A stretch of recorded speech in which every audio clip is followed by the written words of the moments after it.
Bonjour, citizens, and welcome to another episode of Daleks Aren't Robots. I am Josh, host, and I need other titles. And I am here with my friends. We have Zach, our fact checker. Hello. We have Kari, our nerdy person. Hi. And back from his studies, Justin. Hi, Justin. Hi. We're glad to have you back. So this is Oh, the podcast where we talk about Gargoyles fanfic, right? yes, totally. Okay. I thought it was Transformers fanfic, Justin. Wouldn't that be more your gig? I've got it all. I'm ready to do a full podcast. Gargoyles, Transformers / fiction. Oh. But no, this is actually the podcast where Zach and I, who are Whovians, show Kari and Justin, who are not Whovians, Doctor Who. And today, we're finishing season 1 by going to the French Revolution in Reign of Terror. Justin, it's been a little while. Care to do the summary? Yeah. So they're going to drop off finally Ian and Barbara. Well, Susan was very tearful, and the doctor could give a fuck at them at the parting. None of them seem to notice that they are in the French countryside and not in the middle of London where they left from. So they all go outside and they find out that, it's French Revolution times. They run into a house where they meet a feral free-roaming Gavroche child. The French Revolution, so those were just roaming about. Yeah, they're all over. It was Gavroches everywhere. And basically through a lot of shenanigans, they're separated. The doctor is separated from the others who are brought to Paris. Because for they're execution. mistaken for French aristocrats. Yeah. Yeah. I mean, to be fair, they were hiding in a place where French aristocrats were hiding out. And dressed as French aristocrats and they for wore some the reason. clothes that those French aristocrats were wearing. And meanwhile, the doctor is slowly working his way to Paris after them, murdering people along the way. Yes. We see him kill one person, but I assume there's many others on the way that we just don't see. Just a trail of destruction. Yeah. They do try and cover up the murder with snores. We'll talk about Yeah. that. And then it ends. I think you skipped some parts. Yeah, we run Did I into really? French history. Yeah, we run There's a smack whole bunch dab of into French history. Revolution stuff that happens in the middle that is weirdly smug in terms of being made by, the BBC. Yes, it's very smug. About as smug as you would expect from British people making a show about French history. These are the most British French people since Star Trek The Next Generation. Oh, and the Yes. doctor does save all of his companions from getting executed. He does. Yeah. He absolutely does. A couple times. Yep. Yeah. And then it ends. So yeah, we're diving headfirst into the history of the French Revolution, which I'm pretty sure all of it is bullshit this time. Well, some of it isn't. Some of it isn't. It is not, okay. Let's talk All right. about the actual episode first. There are only humans in this one. There are no brain slugs. I was very disappointed. No brain slugs, no sensorites with their footy pajamas. No, they're all French except for one guy. There's an English spy. They're all Definitely super couldn't tell English by the though. accent. Yeah, I'm not quite sure totally what the deal was with that, but I had a hard time telling some of the characters apart for this one. Yeah.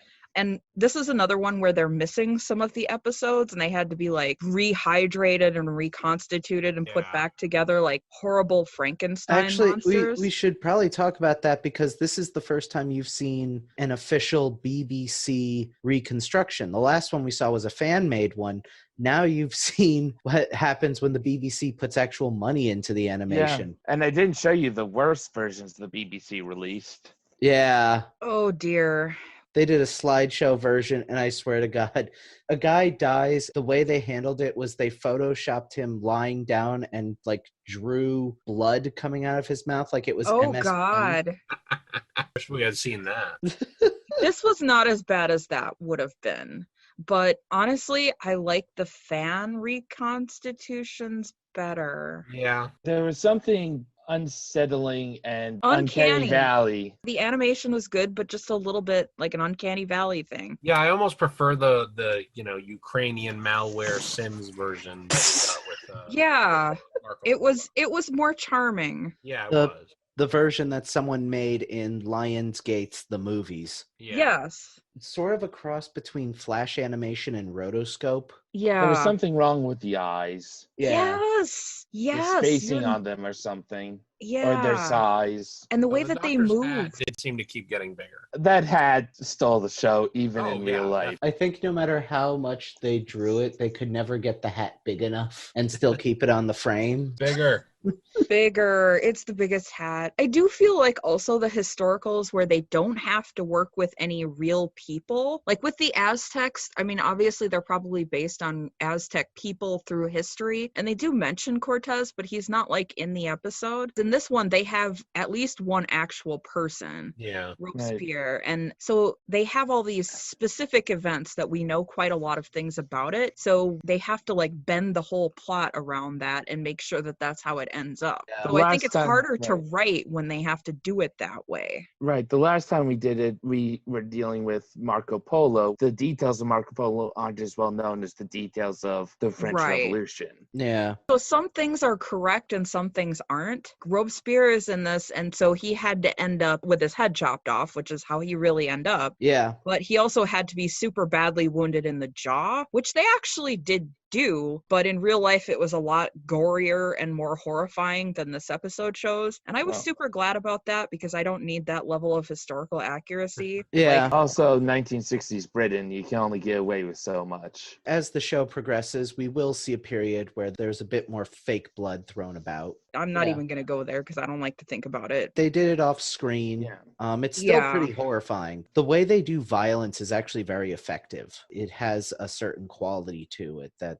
hits you harder than I think a lot of shows that show you stuff do. I'm glad that they didn't show it because I didn't need to see it. But so they've got Robespierre to work with, other French people who are important that I don't think are historical. There's a Jules guy. He looks like Miles O'Brien from Star Trek, kind of. I did not point that out. One of you guys did. And then after that, I just thought of him as Miles. So when they called him Jules, I was like, who, what?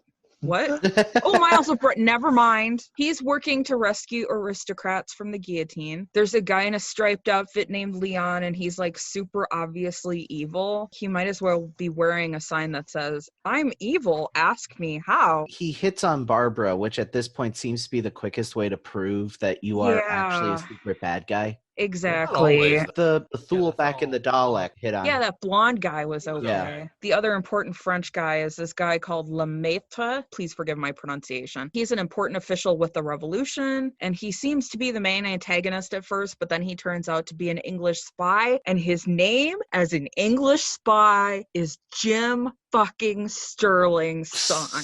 I am not kidding. People at home, Kari is a bit of a fan of a show called Jimpressions on YouTube. The Jimquisition, he does and that the one too. Jimquisition. So that name stuck out to her a little. It made me laugh. There are some other random French people, but none of them are really that important. The jailer is dumb. The tailor is skeevy. And Napoleon is pointless to show up. Oh, God. That was another one where I was like, seriously, guys, Napoleon? And I looked this up because I wasn't sure. The day that Robespierre died to when Napoleon actually took over the country was like 6 years later. Oh, yeah. They collapse a lot of time in this episode, is what I'm saying. All the Napoleon stuff is completely inaccurate. That's kind of what I thought.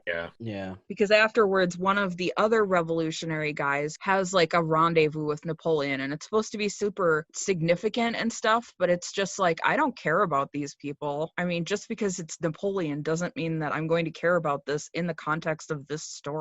No. I don't even know why they added that. The guy that met with him, Barris, was actually... Oh, yeah, that's a real person. Yeah. But I don't think they met. No. And he had nothing to do with Napoleon. No. Well, he supported Napoleon 6 years later when Napoleon took over, but before in 6 years. Nothing. Yeah. General impressions. What did you think? It's okay. I thought it needed to be shorter. Yeah. Even at 6 episodes, it felt really long. It got bogged down. I don't mind the story itself, but I think it was too long. They needed a few less characters. They shouldn't have done the thing with the doctor. Not the doctor, the other doctor. The French guy who does doctoring, who turns them into the evil revolutionaries. Yeah, there's a period where Susan gets sick, so they take her to the doctor. God. And then she's captured and released, and suddenly not that sick anymore, apparently. This one to me is like 2 stars out of 4. Yeah, right? It wasn't great, but it wasn't like bad. Things kept happening, but they were not always very significant and therefore not interesting. Boring, I guess is the way to put it. I was going to do this later, but I guess we can do this now. I'd like to introduce a scoring system to this. So we've got a scale of 1 to 4 Daleks. Kari, you've put it at about a 2. Yeah, I would say 2 Daleks. Maybe like 2 Daleks and an egg beater. Justin, how would you put it? Using your arbitrary 4 Dalek scaling system. Using the arbitrary 4 Dalek scaling system. Probably like a 2. Okay. Zach, you feel 2 as well? Because I am biased, because I know way too much shit about the production, I have to go 3. Yeah, maybe we'll like it better once you tell us some stuff. I had trouble with this one. I am actually going the other way. I am giving it 1 and a bottom part of the casing Daleks, 1.5 Daleks. I actually think it had a really strong start. It just kind of... It did. I think if it was shorter, it could have maintained some momentum. Yeah. I feel like the first couple episodes are really good. And then we get to Paris and all of the different subterfuge and groups and stuff. And I completely stop caring. I wish that they hadn't done anything with the English spy and Napoleon. They could have cut those 2 plot lines out entirely and it would have been a lot better. Yeah. Well, like they could have had Lemaitre turn out to be an English spy and just not done the part where the guy dies at the beginning. He could have just been like, hey, I'm an English spy. I'm going to help you. It would have been just like the Scarlet Pimpernel, man. It would have been great. That's where they stole the idea from. Yeah. Yeah, they should have just done that. Steal more, guys. If they had needed more padding, they should have just cut between the Ian, Barbara, Susan stuff back to the doctor's road trip, which was my favorite part of the episode. That was amazing. The Doctor has so many cool moments in this. He finally gets to murder someone. This probably more than any serial this season is the Doctor's serial. The Doctor gets to just walk away with it. He really does. And it's great. He's just a delight. And Hartnell is wonderful in the role, too. He's really good in this one. Like, he gets himself into trouble by being arrogant to this group of guys working on the road. And then the guy in charge forces him to work too at gunpoint. Then he tricks the guy, manages to get him in the hole, takes a shovel and just nails the dude right in the head. Like, just so hard too. After the guy gets nailed super hard in the head with a giant shovel, he starts snoring afterwards. Like, we're dumb enough to believe that someone knocked unconscious with a high velocity shovel would be A, alive after that, B, snoring, and C, totally fine when he wakes up, guys. I think that's just the body releasing gases upon death. He hit that guy hard. There is no way that guy is still, like, even if he is alive, he is totally brain damaged. There's no way you can't convince me that the rest of his trip to Paris, the Doctor's road trip to Paris, was not filled with like 4 or 5 small vignettes which end with him killing somebody. He had 5 kilometers. Yeah, one a kilometer. He's got to budget it, you guys. People will notice if he kills too many people in one place. He finally got away from his granddaughter. He can engage in his murder habit. Which is kind of funny when it comes to the end and they talk about how, you kind of changed things like killed Napoleon or stopped Robespierre from getting shot. You can't change all of that, but I can kill as many people in the French countryside as I want. Oh, yeah, because they're not important. It's the great men of history thing. Yeah, that was adorable. And then later he pulls another con and he tricks a whole bunch of people into thinking that he's an important official in the French Revolutionary government. Including and he gets to wear the hat that we mentioned earlier. It is an amazing hat. It is like a marching band hat with like every every single one of the plumes from everyone in the whole band on one hat. Yeah, he has the most plumes. And He has all of the plumes. just to stick it to the new Who doctors, David Tennant and all of them, he managed to infiltrate the upper echelons of the French Revolution without any psychic paper, goddammit. Oh, I do not know what that means, and it sounds really stupid, so I'm looking forward to finding out what it is. That hat is fucking amazing. Yeah. And also, the way that he cons these people is hilarious and entertaining. Yeah. It's Yeah, it is, basically really. just sheer guts. Yeah. He just tells giant lies, and they all believe it. He just coasts on audacity, basically. It is all the audacity, like all of it. Have you ever seen the movie Catch Me If You Can? Yes. It's that scene where Christopher Walken is explaining how to lie to people, and he's like, why do people love the Yankees? Because of the pinstripes. Like, that's what this is. It's not about like how well you can do a thing. It's just showing up and having the gusto to say whatever you want with confidence, and people go along with it. And I absolutely believe that, to take another line from that movie, that this doctor could sell a ketchup popsicle to a woman with white gloves. Yep. I you could. completely believe that. This is just his episode. It's wonderful. Not everybody else fares as well. Susan is totally useless again. Yeah, She gets to wear a cute dress, but then she gets sick, and that's about all she does. She is sick. And He granted, also she was made her playing with completely rats. scared of rats. Yeah. Well, yeah, but that's not unreasonable at this time. Like, rats were plague carriers, and they also bite, and they're big. At the same time, this is full on Susan is now the useless person. The Yeah. writers just screw her over. They do. Actually still think that she got sick from the rats. And then she just gets better. Yeah, she just randomly gets better. And that was another problem that I had with it. These people should know better than try to go to a doctor, a legitimate physician, shall we say, in the 1700s. Yeah, Certainly. they mentioned leeches and they were surprised. Yeah, why Yeah. were they surprised by that? Like, I thought everybody knew that. Certainly Barbara should have known that. Yeah, Barbara should definitely No, have no. known that. Look, Barbara stopped at the Aztecs. She didn't cover any history after that. She never got out of the Aztecs. I have to defend Barbara in this one because she figures out a way to escape the prison. They don't actually end up doing that, but she had a way out. She gets flirted with by a bad guy. She's kind of awesome. Her outfit does not measure up to the doctor's in any way. She's still pretty great during it. I feel like God Queen outfit from the Aztecs, that is the peak of Barbara's outfits. Oh, I like the Roman one though too. That was pretty. Her hair was gorgeous in that episode. Oh, I hated her hair in this one though. She has her hair in the cute 60s bob thing, but no one ever mentions it. Like, do you know how strange that haircut would be back then? Yeah, Doctor Who has I a mean, tendency. There's a lot of issues with their authenticity. And I don't mind a little bit, but they didn't even try. But it begins and ends with the fact that they're speaking with English accents in France during the French Revolution. Yeah. I have a quote from the script editor about that.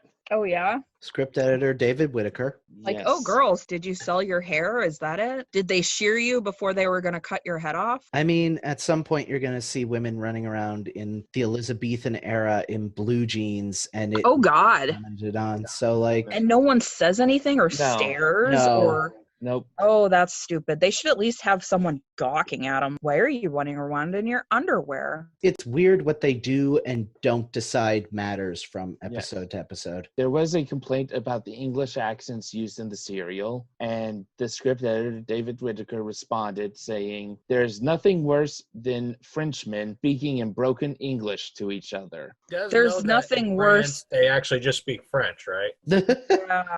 I mean, you could do it that way, or you could just have French people, like, actually play the parts. I mean... That's what his comments on. He didn't want to do that. Because Yeah. He didn't feel the Frenchmen could speak proper English. rank British snobbery is all it is. it's kind of low-key racism against the French there. French people and English people hate each other.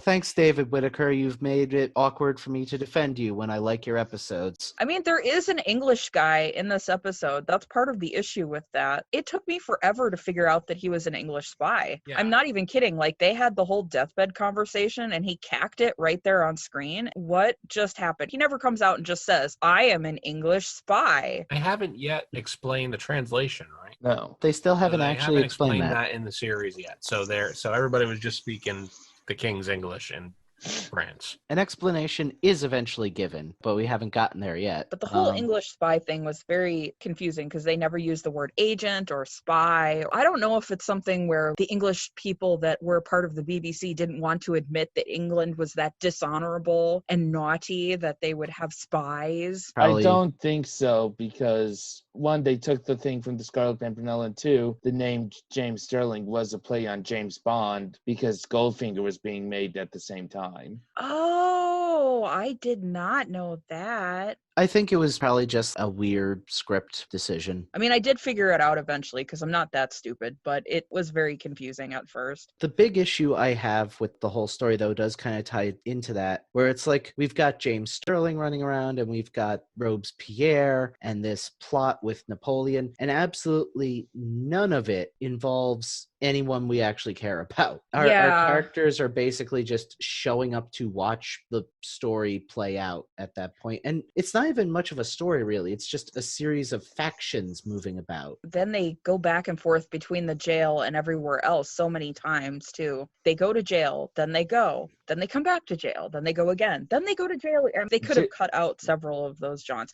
There is one other really good thing about this episode, though. They tie up and torture Ian for a while. Yeah. He has some good moments with that. He was not as smugly British about that whole thing as I would have thought he would be. He does some action-y stuff, and actually he does apologize to Barbara at one point, too. So I'll give him credit for that, but it was kind of funny to see Ian all puffed up. Feel that way, crap. Yo, no, none of the I'm sorry you feel that way crap. No. But yeah, they had him all like cuffed out and splayed out and awkwardly hanging there. It was great. Somebody's button. No, I just like to see him getting what he deserves. That's all. I'm not going to yuck anybody's yum. That was all I had to say about the team. And you're right, they do kind of get Mad Maxed. Even Mad Max, like he, pops into other people's stories, but he's still, he has something to do. Here, you could basically cut the TARDIS crew out, and for the most part, you would lose nothing in regards to plot details. They don't do anything. Well, that's not exactly true. Ian does deliver the message from the dying spy to Jim Sterling. Yeah. That is literally the most he does, and all that really helps with is seeing the pointless meeting. Yeah, unfortunately. Yeah. But it does matter to that guy, at least. I will give them this. For all the racism we've uncovered and the inaccuracies with Napoleon is not short when he shows up. He is not. Nope. No, he's not. He's just like an ordinary looking dude. Yeah, British, but Well, so is everyone else, which is why telling a British spy from anyone else is so hard, because they're all British. Yeah, he announces, I'm actually the British spy. So, is he just that good at a French accent? No, they don't use French accents. They're all British spies. That's the answer. Yeah. They're all British spies pretending to be French. Every single one of these characters is a British spy. A bunch of British spies who decided to start cutting each other's heads off. Yeah. Yeah, exactly. This is actually some weird Beware of Dog in reverse bit where all the British people are trying to trick some Frenchman into thinking that he's back in France.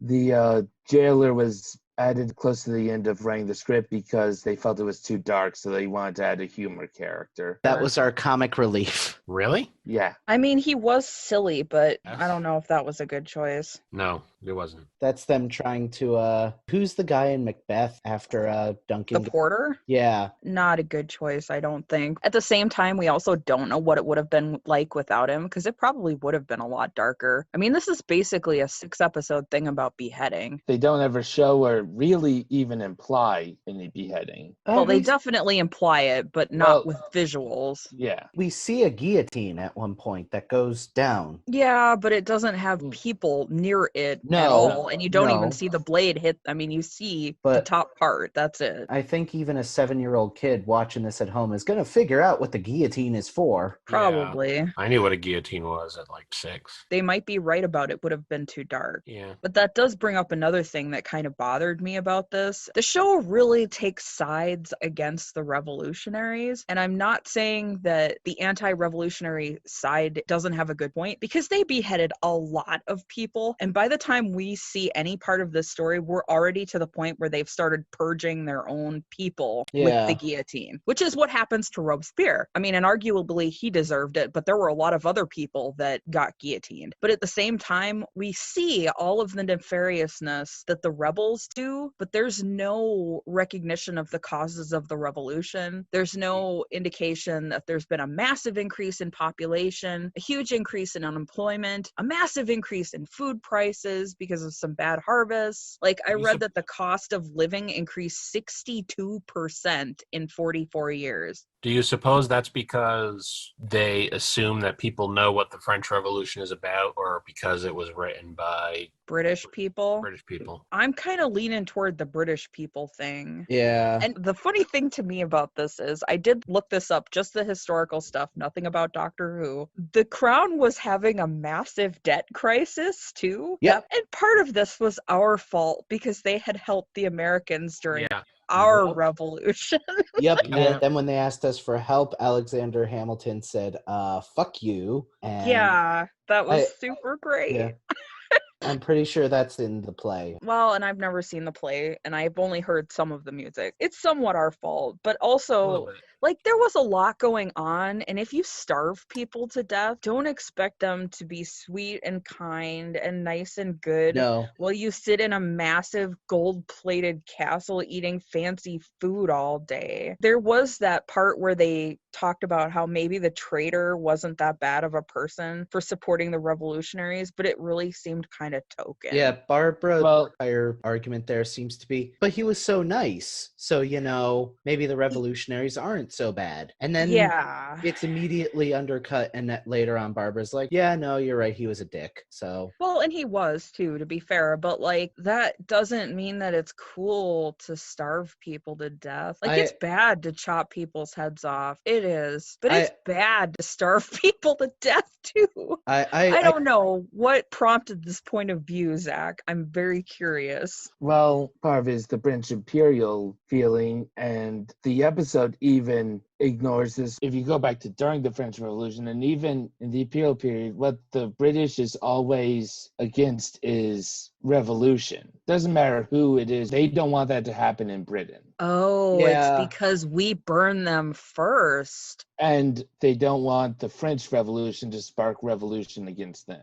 Yeah. Right. That was widely discussed at the time of the revolution. Well, it's not discussed at all in this episode, if you notice. No. There is, in fact, a whole lot of different very conservative movements that came out in England from the French Revolution that exist to this day, primarily about why the aristocrats were, you know, maybe not great, but we shouldn't be killing everyone. It's a very complicated situation that frequently got dialed down to the aristocrats were kind of mean, so the revolutionaries killed everyone. And I do want to say, taking this to a slightly more personal level, for people at home, we watched this last week, and we are recording this 2 days before Biden's inauguration, so we were watching it still pretty much in the aftermath of the attack on the Capitol, if you're in the future and not remembering that. And so I don't know if that made a difference to how I felt about it or not, because I've read a lot of stuff about the revolution in the past. Me too. It makes a little bit of a difference to me, but I'm not an expert on the French Revolution. And I'm definitely not saying that the revolutionaries were the good guys, because there are no good guys here. It was just a fucking mess. I guess what I'm really saying is, I think in the 2020s, our view of the French Revolution has shifted pretty greatly from what our view of it was in the 1960s. That is quite possibly true. However, there was a lot of sympathy, like we've said before, for the aristocrats in England at the time of the revolution in France. Yeah. I happen to know that because I read A Vindication of the Rights of Man, which is Mary Wollstonecraft's defense of the revolutionaries. It's an excellent, very fiery text. So this this was definitely discussed at the time, but I was very surprised that that attitude had carried on through the 60s, that the majority seemed to be like, well, the revolutionaries were terrible and they just randomly cut off people's heads and everything was fine before then. Speaking personally, in like high school, I remember that wasn't the entire gist of it, but I remember a lot of the focus when we learned about it in history was on, and then the mob killed everybody, and that was bad. I remember talking about the starvation and the poverty levels and the general absurd wealth levels of the monarchs versus the abject poverty of the people. Yeah. Like, I remember talking about that. But then at the same time, I was reading A Count of Monte Cristo when I was in high school, so maybe I was reading that by myself. I read all that stuff when I was in high school. So I did not. But not as part of the curriculum, right? Maybe we just know that because we're nerdy. Yeah, I was a nerd, so yeah,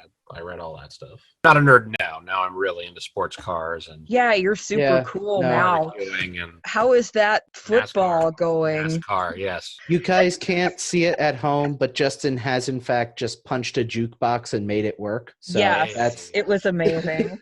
But anyway, this is what people come to this podcast to see, right? Talks about the politics of the aristocracy in 18th century France. Yeah, sorry. I just, it bothered me while I was watching it. I mean, I got involved as well. And it's kind of what the episode's about. Any discussion about the subject material has to come back to that because that's what it's about. Yeah. Yes. Is there anything we want to touch on before we get to the twisted, tangled mess that is this episode's production? I just wanted to reiterate that it's also super hard to care about any of the NPCs. It really is. Like I said, there's no good people here. Starving the peasants is wrong and bad, and chopping people's heads off is also wrong and bad. Like, because they didn't stop at the mean aristocrats who were actually in control of things. They No. killed all of them, their families, the kids, each other eventually when they ran out of enemies. It's all bad. They were all bad.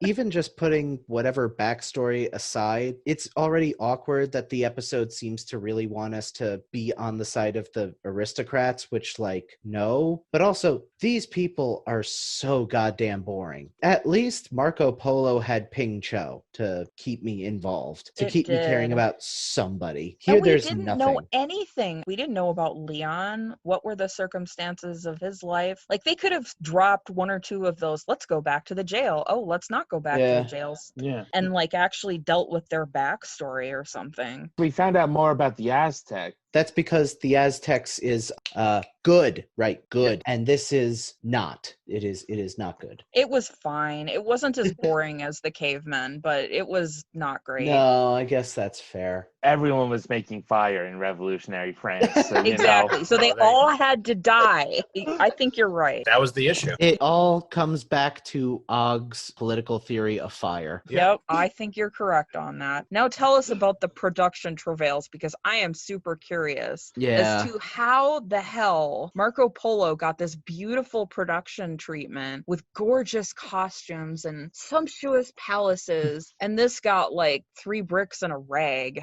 I'll start off by saying that we actually had our first location shooting of the show. Oh. And it's a fucking dirt road. 3 of the shots of the Doctor walking from the back are on location in Buckinghamshire. Oh. The interesting thing here is, first of all, it's Britain for France, and that's not William Hartnell.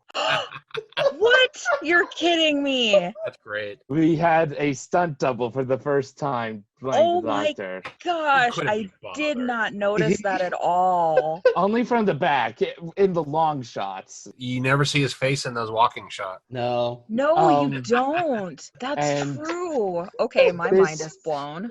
This really aggravated William Hartnell because Brian Proudfoot, the actor, would stand in studio and watch him to try and mimic how he walked, and he just started just really getting irritated and saying, "Get this guy away from me." Nobody wants to see somebody else do an impression of how they walk. No, because we all walk super weird. Yeah. Remember that moment in the birdcage where he's like, try to walk like John Wayne. John Wayne was really macho. Yeah. And then Nathan Lane walks like John Wayne, and it's eerie and creepy. Yeah, and, Robin like, Williams not macho. Robin Williams is like, no, it's perfect. I just never realized that's how he walked. Exactly. Yeah, But it just makes you second guess everything about yourself, I I love imagine. the idea of William Hartnell on set being followed by this guy dressed as William Hartnell, copying everything William Hartnell does to get it just right. Between that and the fact that where they were doing rehearsals had a leaky roof, so they kept having to empty buckets, the actors. Oh, no. Hartnell was definitely more aggravated than usual, which leads me into one of the big things. So the director for this episode, this was his first time directing TV and his last time ever working for the BBC. He was Hungarian, and from the start, William Hartnell gave him a really hard time. Partially because he was new and partially because he wasn't British. There's still a lot of there really is racism, frankly, against Eastern Europeans in Britain. Yeah. This episode is sadly the episode where we learn everyone who worked on the show was a little bit racist. I mean, some of that is the era, but that doesn't make it okay. Yeah. Okay, I'm not a film student like you, Josh, but like, it didn't seem badly directed to me. Like, I never had any problems with the acting. For what Doctor Who is at the time, I thought it was decently done. It was not as beautiful as the Aztecs, but like, that's a high bar. No, the Aztecs, they went all out. Like, the shots were gorgeous in that one. The fact of the matter is, most of the production crew on this was their first time ever filming for TV. The production assistant, the director. So I mean, fine should have been good enough then. That's really sad that they tossed him. They didn't toss him. He just didn't work for the BBC after this. Well, we should talk about episode 3. The first 2 episodes went by, and then at the start of filming the 3rd episode, the director collapsed and had to be rushed to hospital. Oh my God. Yeah. The doctor literally killed someone, you guys. No, he came back for episode 4, 5, and 6, and the production assistant took over a lot of the directing jobs and talked to Hartnell and told him to be a lot nicer. And Hartnell kind of was sorry about putting a guy in the hospital, so... Oh my gosh. Well, at least they worked it out then. Yes, here's the big thing. We don't know who directed episode 3. Oh. Verity Lambert claimed that it was the production assistant, Timothy Combe. Combe says that it definitely wasn't him. He thinks that they helicoptered in a director from the Keys of Marinus, but that director denies it. And Carol Ann Ford claims that there were 6 people, including Verity Lambert, shouting directions at the actors. Oh my gosh. Okay, so it's a freaking miracle that this is as good as it is. That's basically what I think happened. If for no other reason, then I believe that Verity Lambert would hear about this situation and be like, damn it, everyone out of my way, I'm doing this myself. Verity Lambert took shit from nobody. Well, and it was her baby. It was her baby. She put a lot of blood, sweat, and tears into this show, and I'm very happy that she's getting her due about it now. Oh my gosh, those poor people, though. Yeah. That would be awful. Woof. I believe episode 3 was also difficult because that was the one with the horse and cart in the tiniest studio.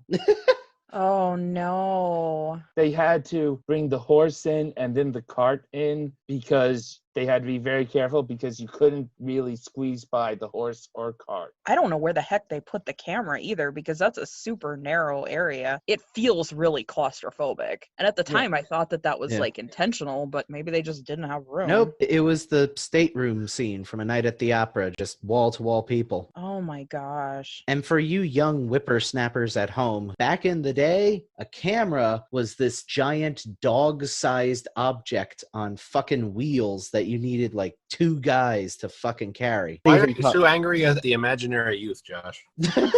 I hate the imaginary youth. Yeah. I just want to know why. Let's get to the bottom of this, Josh. Cameras used to be really large, though. It must have been really difficult to film that. It looked super claustrophobic. I, again, thought it was on purpose. And then another thing, because of how they did this filming, they had to change sets out a lot. So by the time you got to like episode 4, the sets were falling apart. You can even see in the animation, they recreate a crack in the wall of Jules' house that was only there because the set started to fall apart. Oh my gosh. I'm not sure if praise should be given to those animators or if they need to be whacked on the nose with a newspaper, because they had the chance to fix it and they're like, no, we will preserve this mistake for all time. Well, maybe it wasn't a mistake, though. Maybe they figured it would show the decay of the French aristocracy. Yeah. You got to think about the theme, Josh. Right. Zach, Yes. before we go, we need to talk about the Napoleon I Society. This serial got criticized for its historical inaccuracy by M.M.G. Oborski, the honorary secretary of the Napoleon I Society, claimed that the BBC has a certain duty to educate, or at least not to misinform children, based on the fictional meeting between Paul Barris and Napoleon. So far, this sounds reasonable and normal, but the details are where this goes nuts. Wait, okay, so this guy is French, obviously, right? Nope. No, He's not even French? Why He's does he not care? even French. Okay, all right, go on. he was Polish and English. His actual name, which I had to track down, was Michael Masik George Oborski. He founded this society basically in January, the year after this episode aired, when he was 19. As far as I can tell, he's the only ever member of the Yeah, Napoleon I He's Society. not the secretary. He is the entire society. And he did this from a small town in West England. So did he create it specifically to complain about this? Yes, that Yes, seems as to far be as the I can case. tell. The man created a historic society just to bitch about Doctor Who. That seems like a lot of work. Today we can just go on the internet and bitch Yeah. all the time. And I think my favorite thing is he's Polish. I mean, to be totally fair, fucking Napoleon wasn't French either. No, he He was wasn't. Corsican. Like, Uh, that's not France. Zach was walking me through the process of finding this because this took days of research to find the Napoleon I Society. I found the sentence. The sentence and that review was everywhere on multiple websites, but finding any information backing up this statement or who this guy was or why everywhere claims this was impossible to find. Weird. At some point, it was like that bit in It's Always Sunny in Philadelphia where Charlie has the cork board up with all that stuff, and he's going, there is no Napoleon I Society. There is no MMG Gaborski. This man does not exist. I mean, it could just be the doctor. The doctor trolled his own show. Why wouldn't he? He's a troll. This show should be glad that he didn't whack it over the head with a fucking shovel. Yeah. Yeah. One other thing I will say, remember how you noticed when Barbara's actors took a vacation or Susan took a vacation? You didn't notice that Ian's actor took a vacation for episodes 2 and 3. Well, I don't actually like Ian, is the thing. Well, but something that I think Zach is pointing out here, when Susan and Barbara took vacations, the writers decided to just write them out of the episodes entirely. With Ian, they still work in a subplot for him for the time that he's missing. Oh, that is unfortunate. To be fair, they didn't do that really for the doctor either. He was just unconscious the whole time. That is true. In this one, the doctor's around on his murder spree throughout the French countryside. That was Yes. amazing. We're almost to the end here. Yes. I do have to say one thing. Okay. I know that you guys reviewed Revolution of the Daleks, and no spoilers, but I have to know this one thing. At any point in Revolution of the Daleks, do the Daleks get a hat like the Doctor's? No, not even a little. God damn. 0 out of 4 Daleks. Worst ever. The Daleks do get a hat eventually, though. Ooh, does it have feathers? No. Giant plumes? 10 feet tall? No. Oh. It's a fedora. Ugh. Yeah, they're Do they those start fucking Dalek-splaining to people? Do they milady? Exterminate milady? While actually, Oh, that would be so fitting now that the Doctor's a girl, though. Wow, truly it would be her worst enemy. You cannot be the Doctor. You are a woman. No, they would not say woman. They would say female. That is correct. You are a female. You're taking Yes. back to 4 years ago when the internet exploded. Well, I mean, still, if you go certain places, but yeah. Yeah, Oh, no. I know. Fedora on a Dalek. What kind of monster came up with that? To be fair, when you see it in context, it'll make sense. I'm somewhat misleading you here. I live in fear forever. now I'm curious about the context in which a Dalek wearing a hat makes sense. Well, They are they little rob a octopus. haberdashers. Yes. Well, they are the little octopus thingies. I know, They're that's what I'm not. thinking. Do they like take one out of the tank and Oh put a my hat on him to God. disguise him or something? It's part of the new video Daleks Gone Wild. It's a Dalek wearing only a hat. Ooh, sexy. You can see Right, that's- all of again, it. that's somebody's button. Let me tell you something. I have seen the fan art. That is definitely somebody's button. Oh God, we have to end the podcast right now, you guys. I want to thank everyone for joining us today for the season finale of the first season of Doctor Who ever. Join us next time when we enter season 2 and we go back. Okay. If I coordinated this correctly, we should have landed right where I begin the outro. Cannot believe you stole a freaking TARDIS just to fix a small mistake and not look dumb online. There's so many better uses for it. The last time, Kari, we are not going back in time to kill Ian. Quit killing my dreams, Josh. Anyway, it's not just that. It's important that they know we actually are not covering Planet of the Giants next time. We are doing something special. Right, we're covering Doctor Who and the Daleks, the first Peter Cushing movie. I know this. And then we're going to be changing up our formula a bit to cover some other eras and get more of the show.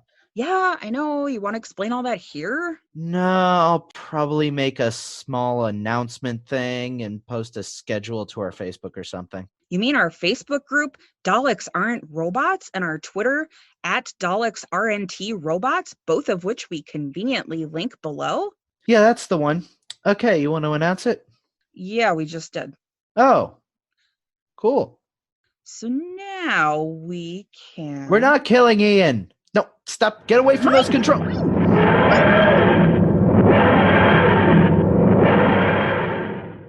I would also like to ask everyone that if you haven't, please like, share, and subscribe off of our YouTube. We are also now on Buzzsprout, Stitcher, Spotify, so many different places, Apple Podcasts. Are we those YouTube people now? We are those YouTube people Just, now. We are totally. desecrate that like button for us. Yes. Yeah, Yes. exactly. The like button. Exterminate the like button, Yes. punch the bell. I don't know what to do with the bell. Do something with the bell. Oh, also check us out on Facebook and check us out on Twitter. We put up cool stuff there. And Kari also checks it regularly. So if you don't like Kari, go over there and tell her how much she sucks. Oh God, what did you do? What You have threw you the done, woman to the Josh? wolves. That's Yes, what I you dare did. you. Yes, I Wow. did. Until next time, feed your TARDIS and feed it French children. I assume it ate that Gabbro.